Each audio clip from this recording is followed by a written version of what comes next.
இயேசு கிறிஸ்துவின் நாமத்தில் அன்பின் வாழ்த்துக்கள். வேத வசனம் சொல்லுகிறது, நீ என் பார்வைக்கு அருமையானபடியால் கனம் பெற்றாய். ஹல்லேலூயா. இன்றைக்கும் இந்த செய்தியை கேட்டுக்கொண்டிருக்கிற நீங்கள் ஒவ்வொருவரும் ஆண்டவருடைய பார்வையில் விலையேற பெற்றவர்கள். யூ ஆர் ஸ்பெஷல் அப்படின்னு சொல்லலாம். நான் விலையேற பெற்றவளா?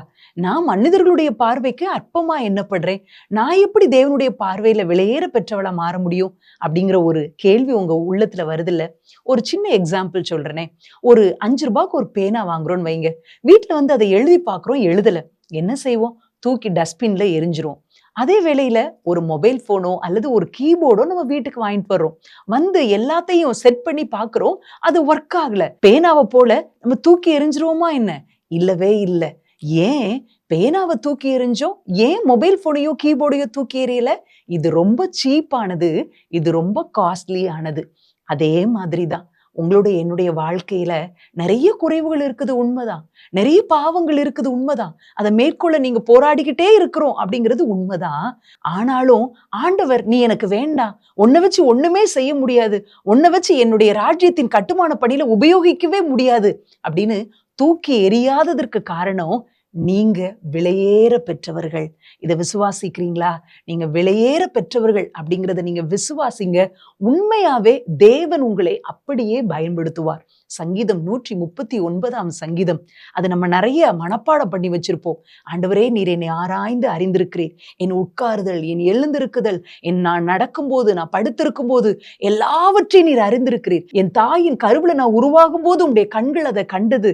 என்னுடைய அவயங்கள் எல்லாம் உருவேற்கப்படும் நாள் முதற்கொண்டு எழுதி வைத்திருக்கிறீர் அப்படின்னு சொல்லி சங்கீதக்காரன் தாவீது அந்த சங்கீதத்துல எழுதுகிறத நம்ம பார்க்க முடியும். அதை வாசிக்கும் போது தாவீது எப்படி ஃபீல் பண்ணி அதை எழுதியிருப்பார் அப்படின்னு சொன்னா, முழு அண்ட சராசரத்திலேயே ஆண்டவரும் அவரும் ரெண்டே 2 பேர் மட்டும் இருந்தா எப்படி அவர் ஃபீல் பண்ணியிருப்பாரோ. ஆண்டவர் அவருடைய ஒவ்வொரு செகண்ட்லயும் அவரை பார்த்து பார்த்து அவர் செய்யறதெல்லாம் பார்த்துக்கிட்டே இருக்கிறார் அப்படின்னு சொல்லி அவர் ஃபீல் பண்ணதை போல இந்த 139 சங்கீதத்தை எழுதுகிறார். அதே மாதிரிதான் முழு அண்ட சராசரத்திலையும் கோடி கோடியான ஜனங்கள் இருந்தாலும் ஆண்டவருடைய பார்வையில நீங்க முக்கியமானவங்க, நீங்க விலையேற பெற்றவங்க. அவர் உங்களை பார்த்து கொண்டே இருக்கிறார். உங்களுடைய ஒவ்வொரு அசைவையும் அவர் காண்கிறார். உட்கார்ந்து அவருக்கு தெரியும், எழுந்திருந்தா அவர் பார்த்து கொண்டிருக்கிறார். உங்களுடைய சகல காரியத்தை அறிந்திருக்கிறார். ஏனென்றால் நீங்கள் விலையேற பெற்றவர்கள்.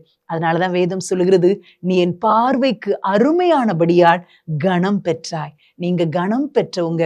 ஆகவே தேவனுடைய சமூகத்துல உங்களை அர்ப்பணிங்க. ஆண்டவரே, விலையேற பெற்றவங்களா என்ன பாக்குறீங்களே, நான் என்னெல்லாம் உமக்காக செய்யணும், என்னை நம்பி நீங்க என்னென்ன பொறுப்புகள் எல்லாம் வச்சிருக்கிறீங்க, உங்க நம்பிக்கைக்கு பாத்திரமுள்ளவளா என்னை மாற்றுங்கன்னு சொல்லி நீங்க ஜெபிப்பீங்கன்னு சொன்னா உங்களை கொண்டு தேவன் செய்யும் காரியங்கள் பெரியதா இருக்கும். இன்றைக்கு ஆண்டவர் உங்ககிட்ட சொல்றார், நான் மோசையோடு இருந்தது போல உன்னோடும் இருப்பேன். உன்னை கொண்டு நான் செய்யும் காரியம் மிக மிக பெரியதா இருக்கும். இந்த வார்த்தையை விசுவாசிங்க. ஆண்டவர் உங்களை ஆசீர்வதிப்பார்.